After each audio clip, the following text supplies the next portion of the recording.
Hi friends, welcome back to all plus entertainment. நம்ம இன்னைக்கு இந்த ட்ராமாவோட 23rd எபிசோட் பார்த்துடலாம். இந்த ட்ராமா வந்துட்டு ரொம்பவே நல்ல ட்ராமா. இந்த ட்ராமா நிறைய பேருக்கு பிடிச்சிருக்கும் கூட. ஸோ இன்னும் நிறைய பேருக்கு வந்துட்டு போய் சேரணும். அதுக்காக ப்ளீஸ் லைக் அண்ட் கமெண்ட் வந்துட்டு பண்ணிடுங்க. அப்புறமா நம்மளோட ஃபேமிலியில் அபிஷான்னு சொல்லிட்டு ஒருத்தவங்க இருக்காங்க. அவங்களுக்கு பெரிய ஹாய். இன்ஸ்டா அண்ட் வாட்ஸ்அப்பில் ஃபாலோ பண்ணிக்காதவங்க ஃபாலோ பண்ணிக்கோங்க. டிஸ்கிரிப்ஷனில் லிங்க் தரேன். இப்போ வாங்க நம்ம வீடியோக்குள்ள போயிடலாம். எபிசோடோட ஸ்டார்டிங்கில் நம்ம ஹேண்ட் வந்துட்டு ஷின்னுக்காக ஹெல்ப் பண்ணிட்டு இருக்கோம். இந்த மாதிரி பாத்திரம் துடைக்கிறது, வீடு பருக்கிறது அப்படின்னு சொல்லிட்டு, ஏன் இதெல்லாம் பண்ணுறீங்க, நான் பண்ணிக்கிறேன் அப்படின்னு சொல்லிட்டு ஷின் சொல்லும். இல்லை பரவாயில்ல, நீ வந்துட்டு என்னை ஒரு ஃபேமிலி மாதிரி ட்ரீட் பண்ண அப்படின்னு சொல்லிட்டு ரெண்டு பேரும் ஜாலியாக பேசிட்டு இருப்பாங்க. அப்புறமா ஷின் கேட்கும், இந்த மாதிரி உனக்கு அண்ணன் தம்பின்னு சொல்லிட்டு யாராவது இருக்காங்களா அப்படின்னும் போது நம்ம ஹேனும் வந்துட்டு ஆமா ஒரே ஒரு அண்ணன் இருக்கான், ஆனால் அவன் எப்போ பார்த்தாலும் என்ன அழு மூஞ்சின்னு சொல்லிட்டு கூப்பிட்டுட்டே இருப்பான் அப்படின்னு சொல்லுமா. உடனே ஷின் இல்லை பரவாயில்ல, உனக்கு ஒரு அண்ணனாவது இருக்காங்களே, உன்னை ப்ரொடெக்ட் பண்ணுவாங்களே, எனக்கு உன்னை பார்த்தா பொறாமையா இருக்கு அப்படின்னு வேற சொல்லிட்டு இருக்கோம். இதை கேட்டுதான் ஹேனுக்கு ஒரு மாதிரி யாரும் நான் உனக்காக இருக்கிறேன் அப்படின்னு சொல்லிட்டு மனசுக்குள்ளே சொல்லிட்டு அவளே வேற பார்த்துட்டு இருப்பான். அப்புறமா தாத்தா வந்துட்டு சொல்லிட்டு இருப்பாரு, வீட்டுக்கு வந்த கெஸ்ட் வந்து பாத்திரம் விளக்குறப்பா அப்படின்னு சொல்லும் போது நம்ம கிமெல்லாம் வந்துட்டு அதெல்லாம் பண்ணுவா அப்படின்னு சொல்லிட்டு இருப்பாங்களா.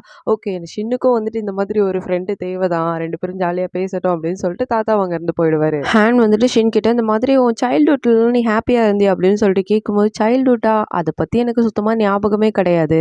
மேபி நான் ஹாப்பியா தான் இருந்திருப்பேன்னு நினைக்கிறேன். நான் வந்து என் அப்பாவையோ என் அண்ணனையோ தேடி ஓடிட்டு இருக்கும்போது ஒரு கார் வந்து என்னை இடிச்சிருச்சு. அதனால எனக்கு பழைய ஞாபகங்கள்லாம் பெருசா இல்லவே இல்லை. அந்த கார் ஓட்டிட்டு இருந்தவங்க தான் வந்துட்டு இப்போ இருக்கிற எனக்கு அம்மா. அவங்க வந்துட்டு இன்சூரன்ஸ்க்காக என்னை எடுத்துட்டு போய் ஹாஸ்பிட்டல்ல சேர்த்துட்டாங்க.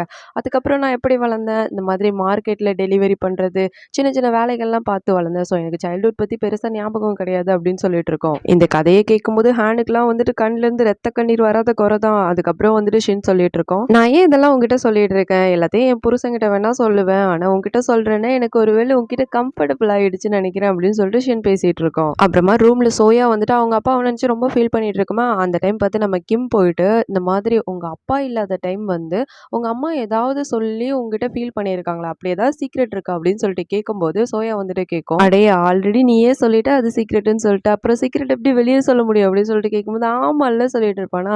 ஈவன் எனக்கும் தான் சீக்ரெட் இருக்கு அப்படின்னு சொல்லிட்டு இருப்பான். என்னது அப்படின்னு சொல்லிட்டு கேட்கும்போது ஒன்றும் கிடையாது, நான் ஹோம் ஒர்க் பண்ணேன், வெளியே போ அப்படின்னு சொல்லிட்டு அவனை துரத்தி விட்டுரும். அப்புறமா கிம் அங்கேருந்து நேராக மின்ன பார்க்கறதுக்கு வந்திருப்பான். என்னப்பா என்னையெல்லாம் பார்க்க வந்திருக்க அப்படின்னு சொல்லும்போது இவன் வந்துட்டு அங்கே ஃபோட்டோஸ்லாம் ஒட்டி வச்சிருப்பான்ல, அதெல்லாம் பார்த்தோன்னே கிம் கேட்பான், என்னது சீக்ரெட்டாக சிஐடி வேலையா அப்படின்னு சொல்லிட்டு கேட்கும்போது மின்ன வந்துட்டு ஆமாடா, இந்த மாதிரி ரொம்ப வருஷத்துக்கு முன்னாடி வந்து ஷின்னுக்கு நான் ப்ராமிஸ் பண்ணி கொடுத்திருந்தேன், அவளோட ஃபேமிலியை வந்து நான் கண்டுபிடிச்சி தருவேன்னு சொல்லிட்டு அதை தான் இப்போ நான் நிறைவேற்றிருக்கேன் அப்படின்னு சொல்லிட்டு இருப்பான். இதை கேட்டதும் கிம்போட மைண்ட் வாய்ஸ்ல வந்துட்டு வெக்கமாவே இல்லையாடா கிம், 3வது மனுஷன், அவனுக்கு தெரிஞ்சிருக்கு, உனக்கு இது வரைக்கும் தெரியவே இல்லைல்ல அப்படின்னு சொல்லிட்டு அவன் மூஞ்சிலே அவனே காரி துப்பிப்பான். ஆனா அந்த பைத்தியக்கார கிம் சடனா வந்து செத்து போயிட்டான். அவன் செத்துட்டதுக்கு அப்புறம் சரி ஓகே நம்ம தான் ஷின்னை ப்ரொடெக்ட் பண்ணோம் அப்படின்னு நினைச்சிட்டு இருந்தேன். ஆனா நீ ஊடால பூந்து என்ன வேலைடா பார்த்துட்டு இருக்க, மரியாதை ஷின்னை விட்டு வெளியே போ சரியா அப்படின்னு சொல்லிட்டு இருப்பானா.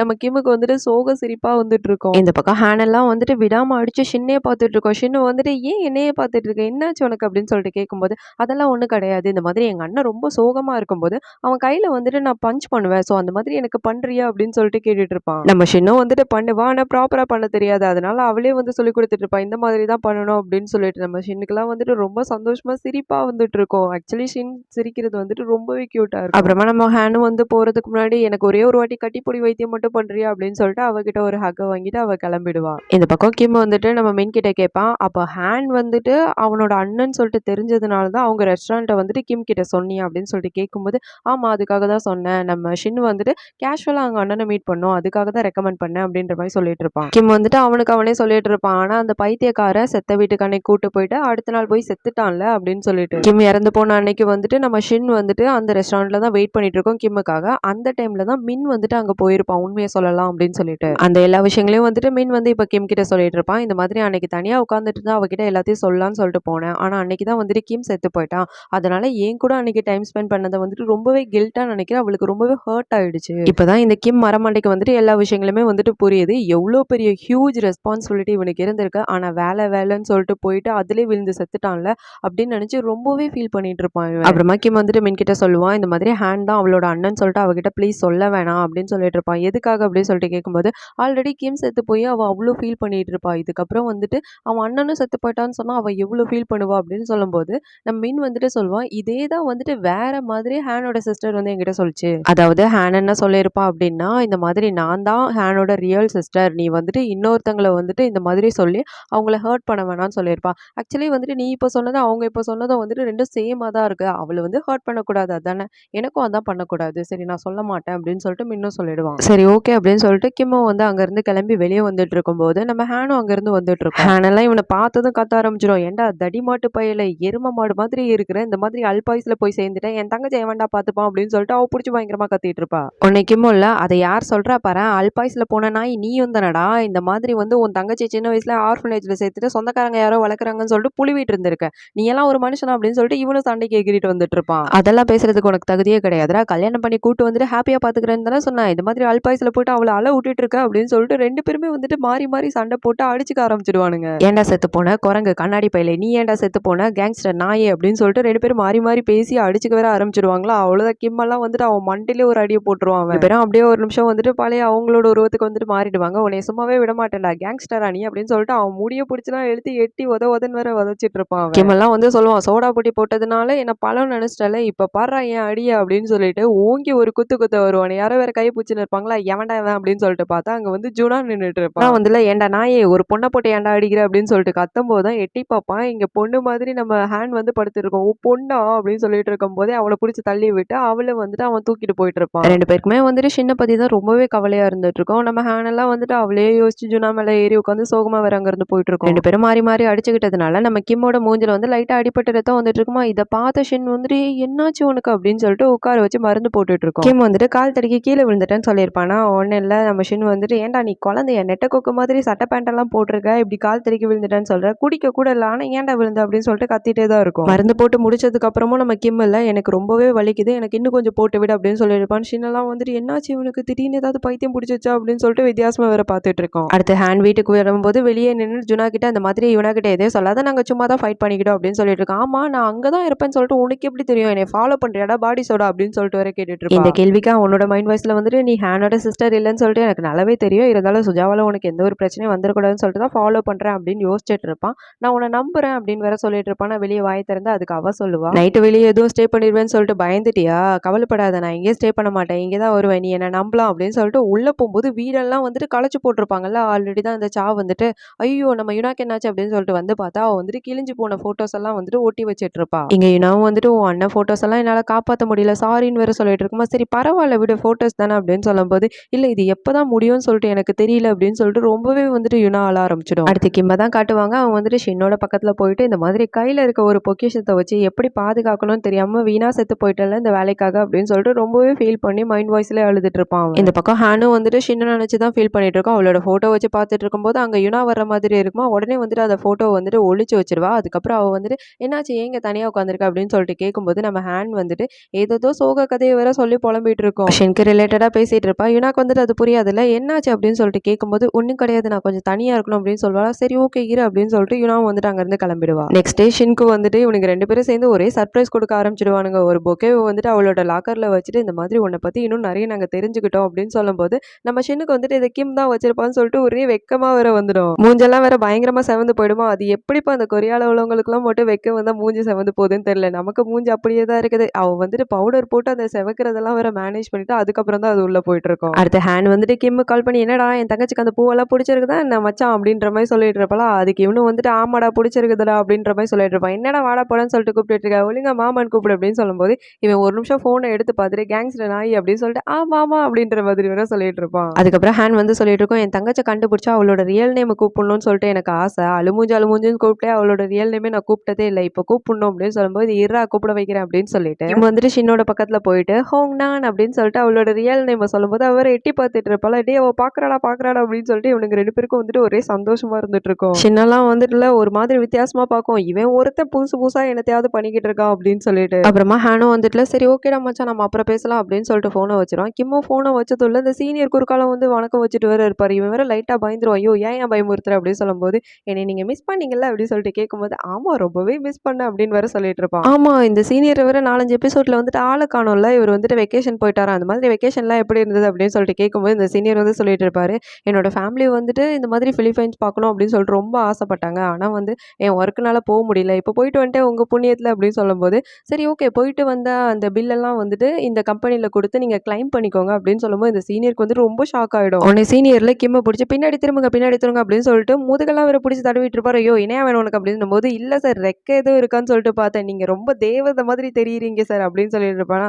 அதுக்கு அவனும் வந்துட்டுல நீங்க சொல்றதுல வந்து பாதி உண்மைதான் அப்படின்னு சொல்லிட்டு அவன் பாட்டுக்கு அங்கிருந்து போயிடுவான். அவன் போனதுக்கு அப்புறம் இந்த அந்த சீனியரும் வந்துட்டு என் வாழ்நாளில் இப்படி ஒரு பாஸை நான் பார்த்ததே கிடையாது, நீங்கள் வந்து என் மனசை கொள்ளடிச்சிட்டீங்க சார் அப்படின்னு சொல்லிட்டு தானே என்ன புலம்பிட்டு இருப்பார் அவர். அடுத்த சீனில் ஒரு ஃபோட்டோ ஷூட்டுக்காக யுனா ஜுனா அதுக்கப்புறம் ஹேனுன்னு சொல்லிட்டு எல்லாரும் வந்திருப்பாங்க. நம்ம ஹேனெல்லாம் வந்துட்டு வெதர் நல்லா இருக்குன்னு பேசிட்டே வந்துட்டு இருக்கும்போது யுனா வந்துட்டு யாருமே காணுமே அப்படின்னு சொல்லுமா, சரி ஓகே இரு எல்லாரையும் நான் பார்த்துட்டு வரேன் அப்படின்னு சொல்லிட்டு ஹேன் அங்கேருந்து ஓடிட்டு இருப்பான். ஹேன் பின்னாடி ஜுனா வந்துட்டு ஓடிட்டு இருப்பான். அங்கே இருக்க எல்லாருமே வந்துட்டு பேக்கப் பண்ணிட்டு இருப்பாங்க. ஐயோ என்னையா பேக்கப் பண்ணுற அப்படின்னு சொல்லும்போது இல்லை எங்களுக்கு ஆர்டர் வந்தது அதனால தான் பேக்கப் பண்ணுறோம் அப்படின்னு சொல்லிட்டு அவங்க பாட்டுக்கு வர போயிடுவாங்க. இந்த பக்கம் தனியாக இருக்கிற யுனா கிட்ட வந்து சுஜா வந்து பேசுறதுக்கு வருவான். எவ்வளோ அழகா இருக்க தெரியுமா நீ, ஆனால் உனக்கு கொஞ்சோண்டு மூளை தான் கிடையாம போயிடுச்சு அப்படின்ற மாதிரி சொல்லிட்டு இருப்பானா. அதுக்கு இவன் வந்துட்டு சொல்லுவா, எனக்கு தெரியும்டா நீங்க தான் வந்துட்டு ஏதாவது வேலையை பார்த்து விட்டுருப்பீங்கன்னு சொல்லிட்டு இந்த மாதிரி சாதனை பார்த்து விட்டான். அதுவும் இல்லாமல் நேற்று என் வீட்டை வந்துட்டு இந்த மாதிரி களைச்சி போட்டு தான் அவன் தானே அப்படின்னு சொல்லும்போது பரவாயில்லையே எல்லாம் தெரிஞ்சிருக்குதே அப்படின்னு சொல்லிட்டு இவன் வந்து கிட்டே வந்துட்டு இருப்பான். அவன் வந்து பின்னாடியே போயிட்டு இருப்பான். வர வர உனக்கு ஆணவம் அதிகமாயிடுச்சு அதனால தான் ஓரா பேசிட்டு இருக்கு அப்படின்னு சொல்லிட்டு இந்த சுஜாவும் வந்துட்டு அவளை மிரட்டுற மாதிரியே பேசிட்டு வந்துட்டு இருப்பான். இவளும் வந்துட்டு இன்னும் பின்னாடியே வேற போயிட்டு இருப்பா. ஒரு கட்டத்துக்கு மேலலாம் வந்துட்டு என்னது இது என் மேல இருக்க பயம் போயிடுச்சா, நான் என்னெல்லாம் பண்ணுவேன்னு சொல்லிட்டு உனக்கு மறந்து போச்சா அப்படின்னு சொல்லிட்டு பழைய கதையெல்லாம் வந்துட்டு ரிமெம்பர் பண்ணிட்டு இருப்பான். அதுக்கு அவளை லைட்டா பயந்துருவா. இருந்தாலும் வந்துட்டு ஆமாடா அப்படின்ற மாதிரி சொல்லுவாளே, ஒன்றும் இல்லை ஓ ஆமாவா அப்படின்னு சொல்லிட்டு ஒரு கத்து கத்துவானே, அவ்வளோதான் அவள் வந்துட்டு செருப்பு ஏறடி அப்படியே வந்துட்டு அந்த தண்ணிக்குள்ள விழுந்துடுவா. என்கிட்ட ஓவரா பேசுற இதெல்லாம் உனக்கு தேவைதாண்டி சாவடி அப்படின்னு சொல்லிட்டு வெளியே நின்று வேற மிரட்டி விட்டுட்டு இருப்பான். இதை பார்த்து நம்ம ஹேன் வந்துட்டு ஜூனா அப்படின்னு சொல்லிட்டு கத்திட்டே ஓடி வந்துட்டு இருக்கோம். ஒரு நிமிஷம் கூட யோசிக்காம தண்ணிக்குள்ள குதிச்சிருவா. பின்னாடி இருக்க ஜுனா வந்துட்டு குதிக்க வருவான். ஆனா அவனை வந்துட்டு சுஜா வந்து பிடிச்சிடுவான். இந்த ஜுனா கிட்ட சுஜா இல்ல, என்னடா தம்பி எல்லாம் மறந்து போச்சா, பொண்ணை பார்த்தோன்னே பொழந்துட்டு பின்னாடியே ஓடுற, நான் சொன்னதெல்லாம் ஞாபகம் இருக்குதா இல்லையா, எனக்கு வந்துட்டு பொறுமெல்லாம் கிடையாது, ஒழுங்கா அவள் வெளியே வந்தோடனே இந்த காசு எங்க இருக்குன்னு சொல்லிட்டு கேட்டு என்கிட்ட வந்து சொல்கிறேன், இல்லைனா உனக்கும் அவளுக்கும் அவ்வளோதான் அப்படின்னு சொல்லிட்டு மிரட்டி விட்டுட்டு தான் அங்கேருந்து போயிட்டு இருப்பான். ஏன்னா வந்துட்டு தண்ணிக்குள்ள ஆழமாக போய்கிட்டே இருப்பான். நம்ம ஹேனும் வந்துட்டு நீச்சல் அடிச்சு வந்துட்டே இருப்பா. இவளுக்கு வந்துட்டு அவனை பார்க்கும்போது கேங்ஸ்டர் ஹேண்ட் மாதிரியே தோணிட்டு இருக்கும். இவனா அப்படின்னு சொல்லிட்டு பார்த்துட்டு இருப்பா. அதுக்கப்புறம் நம்ம ஹேனும் வந்துட்டு அவளை கஷ்டப்பட்டு வெளியே கூப்பிட்டு எந்திரிக்கிறதுக்காக ட்ரை பண்ணுவா. அவள் எந்திரிக்கவே மாட்டாள். இவ ரொம்ப வேற அழுதுடுவா. அப்புறமா ஒரு கட்டத்துக்கு மேலே வந்துட்டு எஞ்சிருவா. அப்பதான் நம்ம ஹேனுக்கே வந்துட்டு உயிரே வந்துட்டு இருக்கும். ஏன் இப்பெல்லாம் என்ன பயமுறுத்துற அப்படின்னு சொல்லிட்டு ரொம்ப வேற அழுதுருவா. அவள் அழுகுறத பார்த்தோன்னே இவளுக்கும் வந்துட்டு ரொம்ப கஷ்டமா போயிடும். இந்த சாவை தான் காட்டுவாங்க. அவன் முன்ன கூப்பிட்டு வச்சு இந்த மாதிரி ஏதாவது இன்ஃபர்மேஷன் தெரிஞ்சுதா அப்படின்னு சொல்லிட்டு கேட்கும்போது மின்னு வந்துட்டு சொல்லுவான், எனக்கு தெரிஞ்ச அந்த ஹேண்ட் பொண்ணு வந்துட்டு லீ கூட அவ்வளோ க்ளோஸ் கிடையாது அப்படின்ற மாதிரி அவளை காப்பாற்றி விடுறதுக்காக தான் பேசுவான். உனக்கு அவ்வளோதான் தெரியுமா அப்படின்னு சொல்லிட்டு கேட்கும்போது ஆமா அவ்வளோதான் தெரியும் அப்படின்னு சொல்லிட்டு இருப்பானா. அதுக்கப்புறம் வந்துட்டு ஷின் கிட்ட அந்த பத்திரத்தில் வந்து சைன் வாங்கினியா அப்படின்னு சொல்லிட்டு கேட்பான். கம்பெனி கொடுக்காம இவங்க தனியாக கொடுக்குறதா சொல்லியிருப்பாங்கல்ல, அந்த அமௌண்ட்ல வந்துட்டு வாங்குறதா சைன் வாங்கினியான்னு சொல்லிட்டு கேட்கும்போது அதுக்கும் வந்துட்டு மின் வந்து இல்லைன்னு சொல்லிட்டு இருப்பானா. எனக்கு வந்துட்டு சில விஷயங்கள்லாம் பிடிக்கவே மாட்டுது, என்னை டிசப்பாயின்ட் பண்ற மாதிரி பேசுற விஷயங்கள்லாம் அப்படின்னு பேசிட்டு இருக்கும்போதே அங்க இவனோட அசிஸ்டன்ட் ஒருத்தன் ஓடி வந்துட்டு இருப்பான். இந்த மாதிரி நான் வந்துட்டு ஒரு ஆக்சிடென்ட்ல வந்து தண்ணிக்குள்ள விழுந்துட்டாங்களா, அவங்கள காப்பாத்தினது அவங்களோட மேனேஜர் தான் அப்படின்னு சொல்லும் போது இந்த சாக் வந்துட்டு கோவம், வேற யாராச்சும் காப்பாத்தி இருந்தா கூட ரொம்பவே சந்தோஷப்பட்டிருப்பான் போல. ஹேண்ட் வந்துட்டு இந்த கேங்ஸ்டரோட தங்கச்சி இல்ல, அதனால வந்துட்டு இவனுக்கு செம்ம காண்டாகும். அவளை காப்பாத்தணும் அப்படின்னு சொல்லிட்டு காண்ட்ல வேற உட்காந்து பார்த்துட்டு இருப்பான். அடுத்து நம்ம ஹேனும் வந்துட்டு எனக்கு மண்டையெல்லாம் தொடச்சு விட்டு எவ்வளவு பெரிய ஸ்டார் நீ அழுதுட்டு உட்காந்துட்டு இருக்க அப்படின்னும் போது சரி ஓகே நான் அழுவெல்லாம் மாட்டேன் நானே தொடச்சுக்கிறேன் வந்து உட்காரு அப்படின்னு சொல்லிட்டு ஹேனை வந்துட்டு உட்கார சொல்லிட்டு இருப்பா. அவன் வந்துட்டு சொல்லுவான், எனக்கு இந்த மாதிரி தண்ணி கடியில வந்துட்டு உங்க அண்ணன் வந்த மாதிரியே தோணுச்சு, எனக்கு தெரிஞ்சு நான் சாவு கிட்ட போயிட்டேன்னு நினைக்கிறேன், அதனாலதான் எனக்கு இப்படி தோணி இருக்கு, நான் அவனை ரொம்பவே மிஸ் பண்றேன் அப்படின்னு சொல்லிட்டு அவனை பத்தி பேசிட்டு இருக்கும்போது இவளுக்கு வந்துட்டு சுத்தமாவே பிடிக்காது. ஏன்னா அவன் தான் செத்துட்டான்ல, அவனை பத்தியே இவ யோசிக்கிறது வந்துட்டு இவளுக்கு சுத்தமாவே பிடிக்கல. அதனால வந்துட்டு சொல்லுவா, ஏய் யுனா உனக்கு அறிவே கிடையாதா, அவன் எவ்வளவு பெரிய துரோகி தெரியுமா, சின்ன வயசுல என்ன தெருவில் விட்டு போனான், அதுவும் இல்லாம உன்னை ஒரு மேனேஜர் வந்து கூப்பிட்டு போனாங்களே அவங்களுக்கு இன்ஃபார்ம் பண்ணதே அவன் தான், இவ்வளோ பெரிய துரோகத்தை வந்துட்டு நம்ம 2 பேருக்கும் பண்ணியிருக்கேன், நீ என்ன ஹேனுன்னு சொல்லிட்டு அவனை பத்தியே புலம்பிட்டு இருக்க அப்படின்னு சொல்லிட்டு ரொம்பவே வேற கத்திடுவா. அவனை பத்தி நொயின்னு பேசாம இனிமேலாச்சும் உன் வேலை என்னமோ அதை பாரு சரியா அப்படின்னு சொல்லிட்டு கத்தி விட்டு போயிடுவா. யுனாக்கு வந்துட்டு ரொம்பவே அழுகெல்லாம் வந்துட்டு இருக்கும். ஆனா அவனை ஒரு போதும் வந்துட்டு இவ வெறுக்கவே மாட்டா. அப்புறமா ஹேனும் வந்துட்டு அவங்க அம்மாவோட சமாதி முன்னாடி போய் நின்று ரொம்பவே வேற அழுதுட்டு இருப்பா. இதெல்லாம் வந்துட்டு ஜுனாவும் பார்த்துட்டு இருப்பான். என்னது இது உண்மையான புள்ள மாதிரி இப்படி கதறி கதறி அழுகுறா அப்படின்னு சொல்லிட்டு அவனோட தாட்டம் வந்து ஒரு பக்கம் போயிட்டு இருக்கும். அடுத்து அங்கிருந்து வெளியே வந்ததும் நம்ம யுனா கால் பண்ணி இந்த மாதிரி சுஜின் டிபார்ட்மெண்ட் கான்ட்ராக்ட்ல வந்து நான் சைன் பண்றேன் அப்படின்னு சொல்லியிருப்பா. இப்போ வரைக்கும் அவ சைனே பண்ணல போல. அதுக்கப்புறம் வந்துட்டு அவ சைன் பண்றேன்னு சொன்னதுமே வந்துட்டு ஹேனுக்கு ஒரே சந்தோஷமாயிடும். ஹைஃபைடா அவ சைன் பண்றேன்னு சொல்லிட்டு அப்படின்னு சொல்லிட்டு ஜுனா கிட்ட சொல்லும்போது அவனுக்கு இதெல்லாம் புதுசா இருக்கும், இருந்தாலும் வந்துட்டு ஹைஃபை கொடுத்துட்டு இருப்பான் கியூட். ஆக்சுவலி இந்த சீரியஸ்ல ரொம்ப கியூட் வந்துட்டு இந்த ஜுனா தான். இவனை பார்க்கும் போதெல்லாம் மனசெல்லாம் பறி கொடுக்குற மாதிரியே இருக்கு. யாருக்கெல்லாம் அந்த மாதிரி ஃபீல் ஆகுதோ ப்ளீஸ் கமெண்ட் பண்ணுங்க என்ன மாதிரி. அடுத்த நிமிஷமே கிம் கிட்ட போயிட்டு இந்த டாக்குமெண்ட்லாம் வந்துட்டு சைன் பண்ணி எல்லாத்தையும் கொடுத்துருவாங்க. இவளோட ஏஜென்சியே வந்துட்டு இப்போ மாறி போயிடும். இவளோட பழைய ஏஜென்சியை வந்து மேனேஜ் பண்றது அந்த சுஜாவா தான் இருந்துட்டு இருக்கும். இப்போ அதை கேன்சல் பண்ணோம்னா இவங்களே வந்து பே பண்ற மாதிரி சொல்லிட்டு இருப்பாங்க. இதை கேட்டதும் ஹேனுக்குலாம் வந்துட்டு ரொம்ப சந்தோஷமா இருக்கும். அப்போ இனிமேல் அவன் மூக்க உடைக்கலாம்ல அப்படின்னு சொல்லிட்டு அவளுக்கு இன்னும் ஒரு சந்தோஷமா இருந்துட்டு இருக்கும். சரி ஓகே அந்த லாஸ்ட் கண்டிஷனை மறக்காம பண்ணிடுங்க அப்படின்னு சொல்லும்போது சரி ஓகே கண்டிப்பா பண்ணிடுறோம் அப்படின்னு சொல்லிட்டு நம்ம ஹேனை வந்துட்டு அவளோட மேனேஜர் பதவியில இருந்து தூக்கிடுவாங்க. ஹேனுக்குலாம் வந்துட்டு சரியான ஷாக் ஆயிடும். அடியே என்ன வேலையடி பார்த்துட்டு இருக்க அப்படின்னு சொல்லிட்டு அப்படியே இந்த சீனை கட் பண்ணிடுவாங்க. அடுத்து இந்த சேர்மனும் அவரோட வாயையும் தான் காட்டுவாங்க. என்னாச்சு எல்லா விஷயங்களும் எப்படி போகுது அப்படின்னு சொல்லிட்டு சேர்மன் கேட்கும்போது அந்த வாய் வந்து சொல்லிட்டு இருக்கோம், ஏன் இந்த மாதிரி யுனா கான்ட்ராக்ட்ல வந்து சைன்லாம் பண்ணியாச்சு. நல்லா பாசிட்டிவா தான் போயிட்டுருக்கு அப்படின்னு சொல்லவும், இந்த சேர்மன் வந்துட்டு எங்க எண்ணத்த எடுத்துட்டு வந்து இந்த ஸ்பூன் ஃபீட்ல வந்துட்டு இந்த சாக்கு குடுத்தாலும் அவனுக்கு தான் புரிய மாட்டேதே முட்டா பை அப்படின்னு சொல்லிட்டு அவன புடிச்சு வந்து திட்டிட்டு இருப்பாரு இவரு. ஆமா அவ எப்படி சைன் பண்ணா? நெறைய கண்டிஷன்லாம் போட்டாளே அப்படின்னு சொல்லிட்டு கேட்கும்போது, அதுக்கு அந்த வாய் வந்துட்டு ஒரு வீடியோ எடுத்துட்டு வந்து காமிக்கும். இந்த மாதிரி லீவ் வந்து நம்ம கடையோட எம்ப்ளாயீஸ்க்காக பேசினது வந்து ரொம்பவே வைரல் ஆயிடுச்சு. ஸோ அதனால தான் வந்துட்டு நம்ம கடையோட ரிவ்யூ வந்துட்டு நல்லா பாசிட்டிவா வந்துருச்சு அப்படின்னு சொல்லும்போது, இவனா இப்படி பண்றான் அப்படின்னு சொல்லிட்டு சேர்மன் வந்து டவுட்டா கேட்பாங்க. அதுக்கு அந்த வாயும் வந்துட்டு லீய பார்க்கும்போது முன்ன இருந்ததுக்கு ரொம்பவே மாற்றமா இருக்குது அப்படின்னு சொல்லிட்டு இருக்கும்போது, சேர்மனும் வந்துட்டு அப்படியா அப்படின்ற மாதிரி யோசிச்சுட்டு இருப்பாரு. அடுத்த சீன்ல வந்துட்டு யுனா வந்து சாவ பார்க்கறதுக்காக வந்திருப்பா. இந்த மாதிரி வந்து என்னப்பா எனக்கு ஆல்ரெடி நிறைய தொல்லைகள்லாம் கொடுத்தியே இன்னும் வந்து என்னால தொல்லை கொடுக்க போற அப்படின்னு சொல்லும்போது, அதுக்கு சாவும் வந்துட்டு இதெல்லாம் வந்துட்டு முடியவே போறதில்ல. எப்பவுமே உனக்கு இதுதான் பண்ணிட்டு இருப்பேன் அப்படின்னு சொல்லும்போது அவளுக்கு சிரிப்பு தான் வந்துட்டு இருக்கும். சரி ஓகே என்னை தொல்லை பண்றதுக்காக சில பல மெத்தட்லாம் வந்துட்டு கையில எடுத்திருக்க. அதுல ஒன் ஆஃப் த மெத்தட் தான் வந்துட்டு இந்த சுஜா இல்ல அப்படின்னு சொல்லும்போது ஆமான்ற மாதிரி சொல்லிட்டு இருப்பானா. அதுக்கு இவன் வந்துட்டு சொல்லுவா, நான் ஏன் ஹேனை மறக்க முடியாம இருக்கிறேன்னு உனக்கு தெரியுமா? நான் அவனை நினைக்கிறது தானே உனக்கு வந்துட்டு இன்னும் வெறியாகுது. அதுக்கு காரணம் என்ன தெரியுமா? இந்த சுஜா தான். 10 வருஷத்துக்கு முன்னாடி அந்த நாய் தான் என்னை கடத்தி கொண்டு போய் என்கிட்ட தப்பா நடக்கிறதுக்காக ட்ரை பண்ணா. அதுல இருந்து காப்பாத்தி விட்டதே இந்த ஹேண்ட் தான் தெரியுமா அப்படின்னு சொல்லிட்டு சுஜாவை வந்துட்டு ஒரு பெரிய மான்ஸ்டர் மாதிரி சொல்லிட்டு இருப்பா. ஆக்சுவலி நீ நினைக்கிற நீ வந்து அவனை யூஸ் பண்ணிட்டு இருக்க என்னைய பழி வாங்குறதுக்காகன்னு சொல்லிட்டு. ஆனா அதெல்லாம் உண்மை கிடையாது. அவன் தான் என்னைய பழி வாங்குறதுக்காக உன்னைய யூஸ் பண்ணிட்டு இருக்கான் அப்படின்னு சொல்லிட்டு போட்டு குத்துருவா இவன். ஆல்ரெடி இவன் பெரிய சைக்கோ. இவன் பொருள் மேல யாராவது கை வச்சாலே பிடிக்காது. இந்த மாதிரி சுஜா வந்துட்டு இவளுக்கு பண்ணான்னு தெரிஞ்சதுமே வந்துட்டு அவ்வளவுதான் ரத்தம்லாம் வந்துட்டு கொதிக்க ஆரம்பிச்சிடும். சுஜா வந்துட்டு சும்மாவே விடக்கூடாது அப்படின்னு சொல்லிட்டு முடிவு பண்ணிடுவான் இவன். அடுத்த சீன்ல ஷின் கிட்ட லிஃப்ட்ல வச்சுட்டு நம்ம கிம் வந்துட்டு பிரச்சனை பண்ணிட்டு இருப்பான். ஒன்னும் இல்ல அவ என்ன பண்ணிட்டு இருக்க அப்படின்னு சொல்லும்போது உனைய தான் பார்க்கவே முடியலையேமா அதனாலதான் லிஃப்ட்டுக்குள்ள வச்சு உன மடக்கி பிடிச்சி பேசலாம்னு சொல்லிட்டு வந்தேன் அப்படின்னு சொல்லிட்டு இருப்பான் அவன். அடுத்தவங்கிட்ட ஒரு விஷயம் சொல்லணும். என் ஃப்ரெண்டு ஹேன் இருக்கால அவளை வந்துட்டு வேலையை விட்டு தூக்கிட்டாங்க. இப்போ அவளுக்கு எங்க போறதுனே தெரியல. ப்ளீஸ் உங்க வீட்டுல கொஞ்சம் காண்டு அவளுக்காக இடம் கொடுக்குறீங்களா அப்படின்னு சொல்லிட்டு கேட்கும்போது நமக்கு புரிய வருது இது ஒரு பெரிய பிளான் அப்படின்னு சொல்லிட்டு. ஷின்னோல ரொம்ப இன்னசென்ட்டா அப்படியே அச்சோ என்னாச்சு அப்படின்ற மாதிரி கேட்டுட்டு இருக்குமா. ஒன்றும் கிடையாது உன் வீட்டுல கொஞ்சோண்டு இடம் கூட என்னையே ட்ரீட் பண்ற மாதிரி அவளையும் ட்ரீட் பண்ண அப்படின்னு சொல்லும்போது அவ வந்துட்டு சரி ஓகே அப்படின்ற மாதிரி சொல்லிட்டு இருப்பா. ஆக மொத்தம் 2 பேரும் ஷின்னோட வீட்டுல போயிட்டு ஷின்ன நல்லா பாத்துக்கலாம் இருக்கிற கொஞ்சம் டேஸ்ல அப்படின்னு சொல்லிட்டு முடிவு பண்ணிட்டாங்க. அதுக்கப்புறம் வந்துட்டு கிம் வந்து ஷின் கிட்ட கொஞ்சம் சாக்லேட்ஸ் எல்லாம் எடுத்து கொடுத்துட்டு இந்த மாதிரி இதுக்குள்ள ஒரு பேப்பர் இருக்கும் அதுல இருக்கிறதெல்லாம் லவ் மெசேஜ் சரியா படிச்சு பாரு அப்படின்ற மாதிரி கொடுத்துட்டு இருப்பாங்க. லவ் மெசேஜ் அப்படின்னு சொல்லும்போது அதுக்கு அவன் வந்துட்டு நான் இப்படி அழகா இருக்கேன்ல அதாம்மா எனக்கு பிரச்சனை எனக்கு நிறைய வந்ததுதான் உனக்கு கொஞ்சோண்டு கொடுக்குறேன் பரவாயில்ல படிச்சு பாரு அப்படின்னு சொல்லும்போது ஷின்னோட மூஞ்செல்லாம் வந்துட்டு எதை அப்படின்ற மாதிரி தான் போயிட்டு இருக்கோம். நம்ம ஷின்னோல நான் மட்டும் என்ன குறைஞ்சவளா நானும் பிஹேவ் பண்ணுவேன்டா அப்படின்னு சொல்லிட்டு எனக்கு இதுலாம் இன்ட்ரெஸ்ட் இல்லை ஆனாலும் நான் வந்துட்டு எடுத்துட்டு போறேன் ஆனா பெருசா படிக்க மாட்டேன் அப்படின்னு சொல்லிட்டு அவப்பட்டுக்கு அங்க இருந்து எஸ்ஐ ஓடி போயிடுவா. லிப்டுக்குள்ள இருக்க கிம்பெல்லாம் வந்துட்டு ஓ படிக்க மாட்டியா சரி ஓகே பாத்துக்கிறேன் அப்படின்னு சொல்லிட்டு சிரிச்சிட்டு இருப்பான். இவ வெளியே வந்ததும் அடுத்த வேலையா வந்துட்டு அதுக்குள்ள இருக்க லவ் மெசேஜ் வந்துட்டு படிக்கிறதா வேலையா இருந்துட்டு இருக்கோம். அதுக்குள்ள லவ்வா எந்த ஒரு மெசேஜுமே இருக்காது. அடுத்த பிளான் என்ன உங்க ரிப்ளைக்காக நான் வெயிட் பண்ணிட்டு இருக்கேன் அப்படின்ற மாதிரி ஃப்ரம் எக்ஸ்ன்னு சொல்லிட்டு இருக்கோம். என்னது இது அடுத்த பிளான்னு கேட்டிருக்காங்க இதெல்லாமா லவ் மெசேஜ் அப்படின்னு யோசிச்சு பார்த்துட்டு இருக்கும் போதே கரெக்டா கிம் வந்துட்டு அங்க வந்து அந்த பேப்பரை வேற பிடிங்கி பார்த்துட்டு இருப்பான். அடே எப்ப பார்த்தாலும் என்ன பயமுத்துறதே வேலையை வச்சுட்டு இருப்பியா அப்படின்னு சொல்லிட்டு ஷின்னெல்லாம் வேற கேட்கும். ஏதோ படிக்க மாட்டேன்னு சொன்னேன் ஆனா படிச்சிட்டு இருக்கியே அப்படின்னு சொல்லிட்டு அதை பார்க்கும்போது நம்ம ஷின்னுக்கு வந்துட்டு ஒரு மாதிரி வெக்கமாயிடும். இவ்வளவு வந்துட்டுல இல்லையே நான் படிக்கலையே அப்படின்ற மாதிரி சொல்லிட்டு இருக்கோம். அப்ப இது என்னது அப்படின்னு சொல்லிட்டு கேட்கும்போது அது கை தவறி தெரியாம வெளியே வந்துருச்சு அப்படின்னு சொல்லிட்டு எஸ்ஐ அங்கிருந்து ஒரே ஓட்டமா ஓடி போயிடுவாங்க. நம்ம கிம்மோ வந்துட்டு அடியே கள்ளி அப்படின்னு சொல்லிட்டு அந்த மெசேஜை பார்ப்பானா அதுலதான் லவ்வாவே இருக்காது. இந்த மாதிரி அடுத்த பிளான் என்ன உங்க பதிலுக்காக வெயிட்டிங் சொல்லிட்டு தான் இருக்கும். இது என்ன லவ் மெசேஜா அப்படின்னு சொல்லிட்டு இவனே வந்துட்டு ஒரு மாதிரி கன்ஃபியூஸ் ஆயிடுவான். இதோட இந்த எபிசோட வந்துட்டு முடிக்கிறாங்க. வீடியோ லாங்கா போட்டிருக்கேன். மறக்காம எல்லாரும் லைக் அண்ட் கமெண்ட் பண்ணிடுங்க. அன்பு கமெண்ட்ல வந்து கத்தி சண்டெல்லாம் போடக்கூடாது ஓகேவா? சரி ஓகே அடுத்த எபிசோட்ல பார்க்கலாம். அது வரைக்கும் எல்லாருக்கும் டாடா பாய் பாய்.